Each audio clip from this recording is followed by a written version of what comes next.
성도 여러분, 반갑습니다. 5월 26일 화요일 말씀 묵상입니다. 오늘 본문은 신명기 24장 1절에서 13절까지에 나오는 말씀입니다. 계속해서 23장에 이어서 또 사회생활하는데 우리가 하나님의 구별된 언약 백성, 거룩한 백성으로 어떻게 사회 가운데 살아야 하는가에 관한 말씀입니다. 오늘 본문은 특별히 가정에서도 하나님의 거룩함으로 살고 부부관계에도 하나님의 질서를 따라서 살아야 한다는 말씀이 첫 번 부분에 나옵니다. 특별히 객관적인 이유로 한 여인이 남편에게 이혼을 당했습니다. 이혼 증서를 받고요.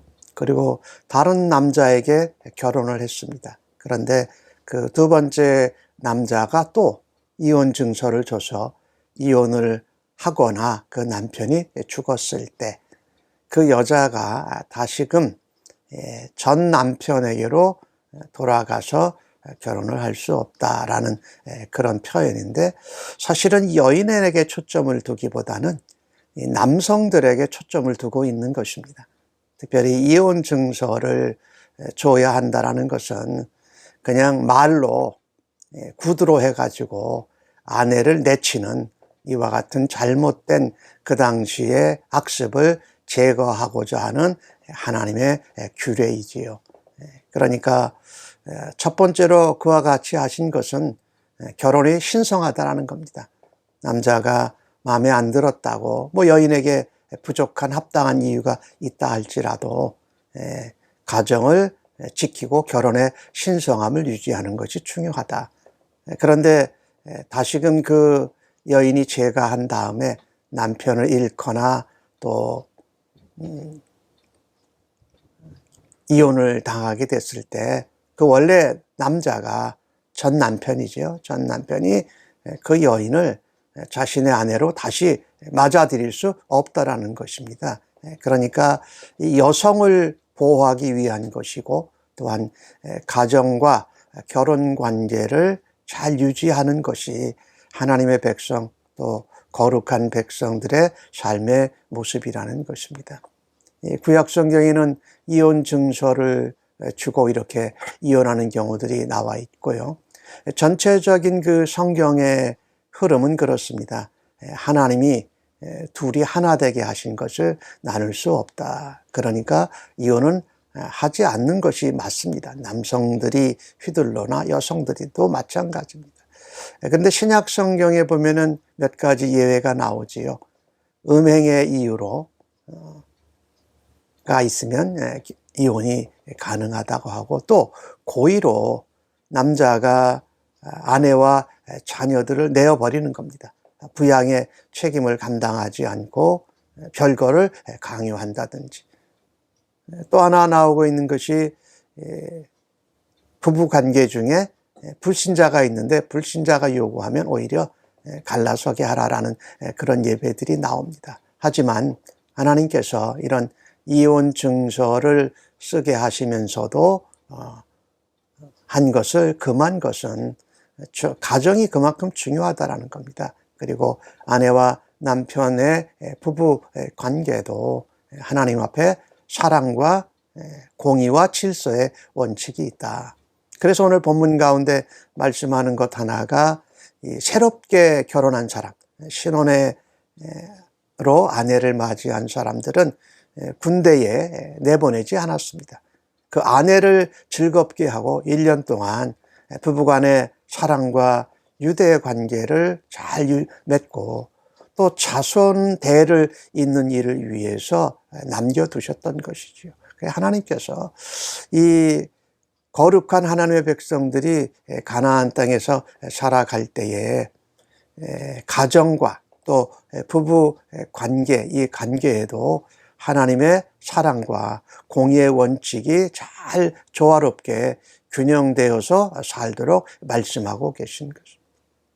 이 가정이 또 평안해야 우리가 세상 사회 가운데에서도 그렇게 사랑과 공의와 질서로 살아갈 수 있지요.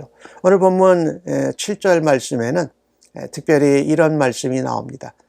다른 동족을 유괴해서 종으로 삼거나 팔아넘기는 것, 이것은 같은 동족을 생명을 담보하는 그런 악한 살인 행위와 같다라는 것입니다.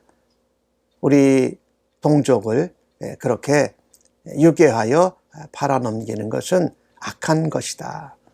오늘 본문 가운데 이 나병 환자, 문둥병 환자에 대한 얘기가 나오는데, 레위 사람 제사장들이 가르치는 규례대로 따르라.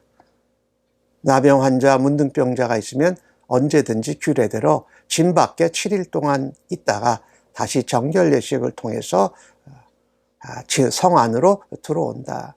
심지어 이 모세와 함께 하나님께 쓰임을 받았던 미리암도 그렇게 행했으니까 이것은 하나님의 공동체를 구별되게 거룩하게 하는 것으로는 예외가 없다라고 이렇게 말하고 있지요. 그래서 우리 하나님의 백성들이 거룩할 때에 이 공동체도 함께 거룩함을 지향해야 한다. 오늘 주신 말씀 가운데 전당물을 취하는 얘기가 나옵니다. 그러니까 내가 다른 사람들에게 무엇을 구워줬는데 그것을 갚기도록 하기 위해서 전당물을 취할 때에 네가 직접 들어가서 전당물을 가지고 나오지 말라라는 것입니다. 오히려 채무자가 그 전당물을 가지고 나와서 전당물을 줄 때 그것을 받아라라고 말합니다. 그러니까 우리가 무엇을 빌려줬을 때도 구워간 그 사람의 인격과 그 사람의 가정을 침해하지 말고 존중해 줘야 한다라는 말씀이지요. 그리고 특별히 가난한 사람들일 때, 오늘 본문은 아까 6절에 나왔는데 이 맷돌이나 그 윗짝을 전당하지 마라. 왜 그러냐면 그것은 생필품이었거든요. 그러니까 그것을 전당받고 그것을 담보로 받는 것은 생존권을 빼앗는 것이나 마찬가지였다라는 것이지요. 그래서 오늘 주신 말씀에도 또 후반부에 그런 말씀이 있는데, 가난한 자들에게는 전당물을 갖지 말라. 그리고 받더라도 기간은 하루다. 이 하루 저녁을 넘기기가 어렵기 때문에 돌려줘라. 특별히 그것이 오실 때는 그것은 걷어지기도 하지만은 그에게는 이불과 같은 침구였기 때문에 그의 삶과 죽음에 직결되어져 있다라는 것입니다. 그래서 이렇게 도움을 받게 되면, 이런 도움을 받은 사람들은, 혜택을 받은 사람들은 그 도움을 준 사람들에게 감사하고 축복의 기도를 드리도록 했습니다. 하나님께서 오늘 주신 말씀 가운데 그렇게 하죠. 내가 그들이 너희를 축복해서 너희들이 복받을 것이다. 그리고 내 하나님 앞에서 네가 공의롭게 그렇게 내가 구워줬다고 남의 가정이나 인격을 무시하지 않는 것. 그리고 그들이 생존권의 위기가 있을 때는 그냥 그날 저녁에 해가 넘어가기 전에 돌려주는 것이 하나님 앞에 공의로운 것이다. 오늘 이 주신 말씀을 전체적으로 통해서 보면 이 가정에서, 부부 관계에도 사랑과 공의의 질서가 필요합니다. 뿐만 아니라 내가 다른 사람들에게 구워줬을 때에도 내 권리를 과하게 주장하는 것이 맞지 않다. 그래서 그들의 인격과 그들의 가정을 존중해 주는, 그러니까 사랑과 긍휼을 베풀면서도 하나님의 공의로운 모습을 따라가면서 이웃을 사랑하고 또 배우자와 가정을 지키는 주의 백성들로 저희들이 살아가기를 간절히 바랍니다. 그래서 하나님 앞에서 배우자와 가정과 가족들을 잘 지키고 또 사회에서도 내가 구워주는 수 있는 그런 자가 되었을 때도 사랑과 긍휼을 베풀되 지켜야 할 것을 지키고 존중하는 공의로운 주의 백성들로 우리가 살아가실 수 있기를 주의 이름으로 간절히 축복합니다. 아멘.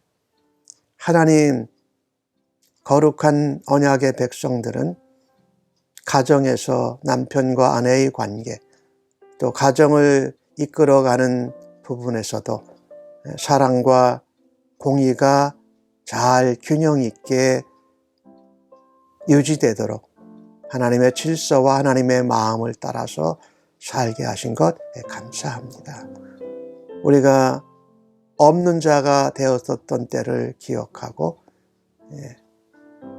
없는 사람들, 가난한 사람들, 약자들을 향하여서 하나님의 사랑과 긍휼을 베풀되 하나님 저들의 인격과 가정과 삶을 존중하는 하나님의 공의로 대할 수 있는 저희들 되게 하여 주옵소서.